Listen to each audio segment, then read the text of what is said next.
हाय, good morning. कसे आहेत सगळे? आज देवाला पण सुट्टी होती आणि प्रशांतला पण. त्याच्यामुळे टिफिन पण नव्हता, मग थोडं लेटच उठायचं होतं.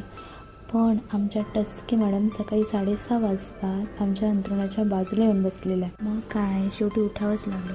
थोडा वेळ तिच्याबरोबर टाईमपास केला आणि मग विचार केला जर वेळच आहे तर तिचे नेल्स कट करून टाकते. कारण आतमध्ये सगळेच जण झोपलेले होते, फक्त आम्ही दोघीच जण जागे होतो. मग आंघोळीचं पाणी होत होतं, तोपर्यंत तिचे नेल्स कट करून घेतले, कानसुद्धा साफ केले. आणि किती गुणी बाळासारखी बसली आहे ना.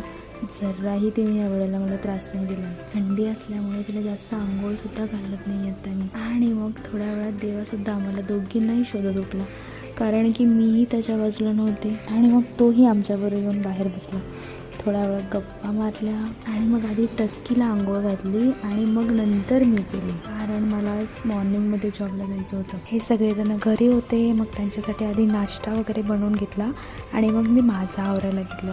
आणि त्याच्यामध्ये देवाची इच्छा अशी होती की आज त्याला सुट्टी आहे, म्हणजे मीही सुट्टी घेऊन त्याच्याबरोबर घरीच राहावं. पण तसं पॉसिबल त्याला दुपारी लवकर येईल असं म्हणून मी निघाले. दुपारी घरी परत आल्यानंतर दोघांचा खेळ चांगलाच रंगात आलेला. पण आम्हाला थोडं जायचं होतं बाहेर, म्हणजे पुण्यामध्ये. प्रशांतचं थोडं कामही होतं. मग आम्ही विचार केला की आम्हीही येतो तुझ्याबरोबर. त्याच्यामध्ये माझं पण हॉस्पिटलला थोडं काम बाकी राहिलेलं.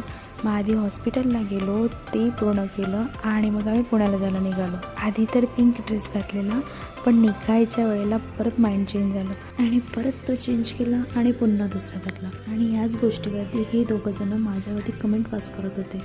त्यांना इग्नोर केलं आणि मी माझं आवरायला घेतलं. असं तर नेहमीप्रमाणे लवकरच निघायचं होतं, पण नेहमीप्रमाणेच उशीर झाला. आधी बाप्पांचं दर्शन घेतलं आणि मग पुढच्या कामाला लागलो, म्हणजे थोडेसे पेटपूजा हो. प्रशांतचं कामसुद्धा लवकर झालं आणि मग आम्ही घराकडे यायला पुन्हा निघालो.